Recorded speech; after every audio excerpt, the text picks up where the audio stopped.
जय मेरी गुरु माँ जी, आपके चरणों में कोटि कोटि प्रणाम। मेरी महाकाली की जय हो, कुरुक्षेत्र दरबार की जय हो, भिवानी दरबार की जय हो जम्मू दरबार की। सभी बच्चों को, शिष्यों को जय माता दी। आज मैं आपके लिए एक नई वीडियो लाई हूँ। सभी बच्चे ये वीडियो ध्यान से ज़रूर सुने। कई बच्चों के सवाल थे कि माँ, जब हम महामाई की पूजा करते हैं, माँ के वैष्णव रूप की मंगलवार को और माँ कालका की और काली की शनिवार को, तो महामाई, कई बच्चों के सवाल थे कि हमें पता नहीं चलता कि माँ हम जो भोग लगाते हैं वो स्वीकार होता है या नहीं होता है, और क्या। और कुछ बच्चे ऐसे जिनको पता नहीं क्या भोग दिया जाता है, क्या भोग देना चाहिए मंगलवार और शनिवार को। कैसे पता चलता है कि आपका भोग महामाई को लग रहा है, महामाई आपका भोग स्वीकार कर रही है। ठीक है, अब मैं आपको पहले तो मैं आपको ये बताती हूँ, जैसे कि जो बच्चे मंगलवार की सेवा करते हैं माँ की काली की, ज़रूरी नहीं कि सिर्फ माँ के वैष्णव रूप की पूजा, माँ के काली रूप की मंगलवार को भी पूजा कर सकते हो, लेकिन उस वक्त बिल्कुल सात्विक वैष्णव रूप में सात्विक को, जब आप महाकाली को चलाते हैं, महाकाली को जैसे तब ये बोला जाता है कि माँ काली वैष्णव रूप सात्विक रूप आप चलाते हैं जो बच्चे शनिवार को। तो माँ को आप ज़्यादा से ज़्यादा क्या भोग अर्पित करें। जो बच्चे मंगलवार की सेवा करते हैं, सुबह उठिए, महामाई को आपने मंगलवार को, जो कुछ बच्चे ऐसे होते हैं जो व्रत रखते हैं, व्रत में तो आपको पता ही है कि आप क्या भोग लेते हैं। जो नवरात्रों में भोग लिया जाता है वही भोग लेना चाहिए। ज़्यादातर फल का सेवन करना चाहिए।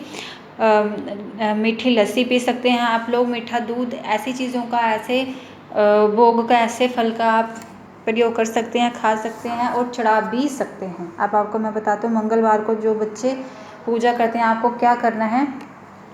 अगर आप किसी साधना में बैठते हैं मंगलवार को, तो आपको क्या करना है, 11 रुपये नारियल के साथ या 10 रुपये अरदास के साथ नारियल पानी वाला लाल कपड़े में लपेट दिए, दो लौंग, 2 इलायची, 2 जायफल, 11 दाने चावल घर के।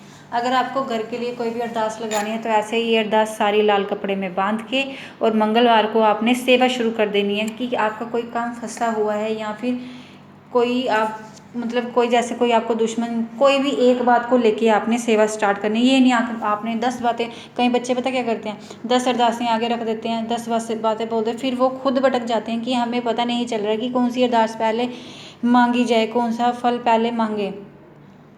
कभी ऐसा ना करें, बिल्कुल पहले एक बात की अरदास ले। आपकी एक अरदास से, आपकी एक बात से ही, ऐसी आपने बात एक, जब एक बोलते हो, एक के साथ 10 बातें आपकी पूरी होना शुरू हो जाती है, क्योंकि माँ तो एक है। माँ एक के साथ अपने बच्चे की पूरी, एक जो बच्चा होता है महामाई का, कि उसकी जब अरदास पूरी होती है तो महामाई एक अरदास पूरी नहीं करती, उसके पूरे परिवार की, उसका रहन सहन, जो उसके ऊपर कष्ट होते हैं, किसी ने संकट भेजा होता है, सभी चीज़ों की तरफ माँ ध्यान रखती है। तब जो आपके दिमाग में, दिल में चल रहा होता है, महामाई को तो पहले से ही पता होता है, लेकिन आप माँ के आगे हमेशा एक अरदास लगाइए, ताकि माँ तो आपकी सारी बातें पूरी करेगी, लेकिन आपने एक अरदास लगानी है जिसका जल्दी से जल्दी आपको फल की प्राप्ति हो। तो आपने ऐसे मंगलवार की सेवा करनी है। भोग में ज़्यादा से ज़्यादा आपको हलवा रखना है मंगलवार को। जो वैष्णव रूप की भक्ति करते हैं वो ऐसे करें, और जो महाकाली करते हैं तो शनिवार मंगलवार को भी कर सकते हैं, लेकिन आपको भोग में हलवा रखना है। अगर आप माँ की काली रूप की पूजा कर रहे हैं तो फिर उसमें भी आप लौंग, इलायची, पतासे रख सकते हैं, पान भी रख सकते हैं, क्योंकि अगर दुर्गा वैष्णव काली चला रहे हैं तो मंगलवार को आप ऐसे भोग रखें। ठीक है।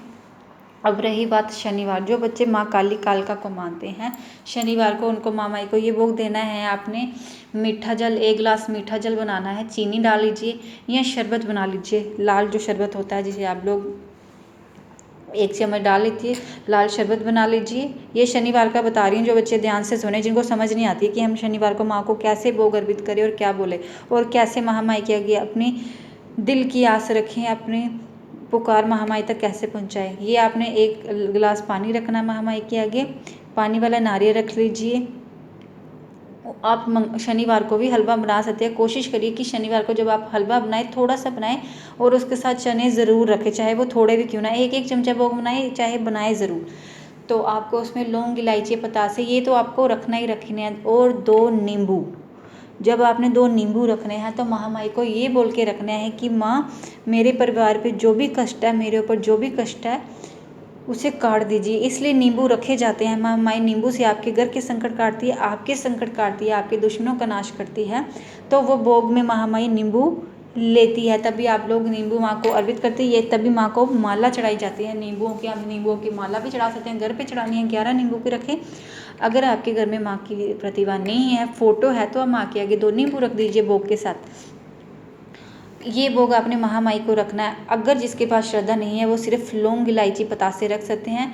श्रद्धा है अगर आपके पास इतनी, तो आप 2 पान रख सकते हैं शनिवार को। कभी कभी एक शनिवार को पान रख दिए, कभी कभी शनिवार को पेड़े रख दीजिए। अगर आपको खुद बनाने आते हैं तो अच्छी बात है, इससे बड़ी बात कोई नहीं होती। तो ये भोग आपको मैंने सब बता दिया।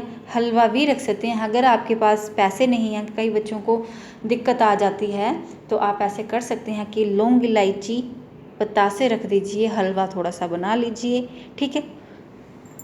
नहीं तो अगर आपकी श्रद्धा अच्छी है आप चढ़ा सकते हैं। तो पंचमेवा भी चढ़ाया जाता है मंगलवार को भी और शनिवार। ये कितनी चीज़ें मैंने आपको बता दी। अब ये नहीं कि आपने बहुत डर जाना, समझ नहीं आ रही कि हमने इतना भोग सारा कुछ कैसे एक ही बार में रखा जाए। ऐसा कुछ नहीं होता। कहते थे माँ तो बाप की देवी बोलते ही आपका वो भोग स्वीकार होता है। जब आप अपने दिल में आ सकते हैं कि हम माँ को ये चढ़ाते हैं, उसी वक्त आपका भोग स्वीकार हो चुका होता है। बाकी वो हमारी आस होती है, आप बच्चों की आस होती है कि हम ये रखें वो रखें, क्योंकि माँ तो आपके सोच विचार से ही अपना भोग स्वीकार कर लेती है। क्योंकि माँ अपने भक्त की, अपने बच्चे की पहचान करने में ज़्यादा वक्त नहीं लगाती है।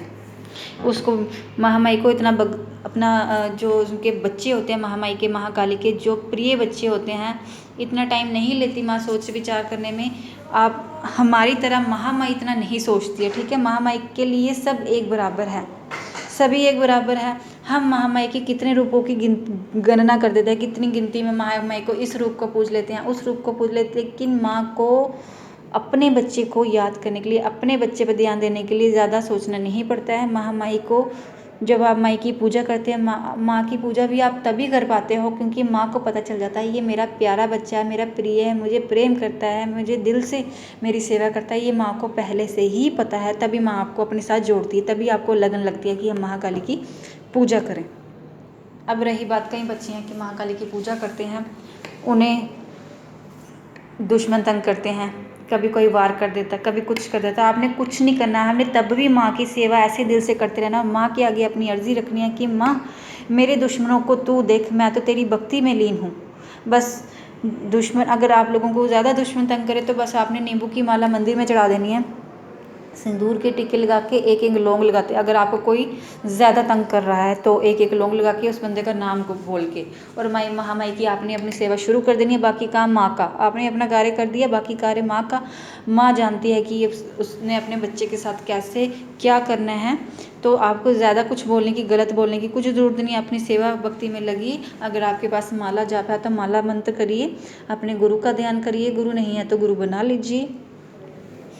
तो अच्छे कार्य करिए। किसी के साथ, जो महाकाली के बच्चे होते हैं, दुर्गा माँ के बच्चे होते हैं, वैष्णो देवी के रूप के बच्चे होते हैं, कभी भी किसी के साथ गलत बात ना करें, किसी की चुगली, किसी की निंदा, किसी का बुरा करना बिल्कुल ना सोचिए। ये कार्य आपके लिए नहीं बने हैं, महामाई के बच्चों के लिए ये काम नहीं बने हैं, क्योंकि माँ खुद देख लेगी उनके बच्चों को। जब माँ के बच्चों को कोई दुखी करता, तंग करता, माँ उनको खुद देख लेती है, ठीक है। बाकी रही आपके गुरुओं को काम, अपने सर पे अपने गुरुओं का हाथ धरा लीजिए। बिना गुरु के कोई ऐसे भी मंत्र जप ना करिए, क्योंकि शक्तियाँ होती हैं मंत्रों में, बहुत शक्तियाँ आती है। मंत्र जप करने से कभी कभी मंत्र सिद्ध हो जाते हैं तो शक्तियाँ सवार हो जाती है, लेकिन उस शक्तियों को संभालना कैसे है कभी कभी भक्त को नहीं पता चलता है। इसलिए आपको बताया जाता है गुरु धारण ज़रूर करें, ताकि गुरु की शक्ति के साथ मिलके आपकी कोई भी शक्ति आपका नाश ना कर सके और आपको आगे का रास्ता, आपको फल प्रदान कर सके, ठीक है। जय माता दी। सभी बच्चों को ये वीडियो ज़रूर सुने। उन बच्चों के लिए कि शनि और मंगलवार को क्या भोग चढ़ाना है, ऐसे इस वीडियो को सुने शुरू से लेकर अंत तक, ताकि आपको समझ आ सके क्या भोग चढ़ाना है यहाँ बच्चों को। दूसरी बात, अब जो बच्चे हैं जिन्होंने दरबार आना है, शनिवार को दरबार लगेगा 4 जून को, बच्चे आ जाएं। 11:30 से 12 बजे का टाइम होगा, यहाँ आ जाएं और 5 बजे तक दरबार लगेगा, ठीक है। कोशिश करिए 5 बजे से पहले पहले सारे बच्चे आ जाएं, और जिनका इलाज होगा वो अपना सामान ले आएँ, इलाज करवाने वाला अपने लिए वो ले आएँ। बाकी शनिवार का दिन है, शुभ शनिवार होगा। जो बच्चे शिष्य बच्चे हैं दरबार में मत्था टेकने आ सकते हैं, मिलने आ सकते हैं अपने गुरुओं से, तो बिल्कुल ज़रूर आएँ। आपको नंबर लगाने की कोई ज़रूरत नहीं शिष्यों को, जो जो बच्चे नए हैं वो नंबर लगवा लें, और जिनके लग चुके हैं, मैसेज जा चुका है, वो बच्चे दरबार में आ जाएं। मेरी गुरु माँ जी के चरणों में सदा ही जय जयकार हो, सभी पर मेरी गुरु माँ का आशीर्वाद बने, मेरी महाकाली का आशीर्वाद बना रहे, मैं यही चाहती हूँ। जय माता दी।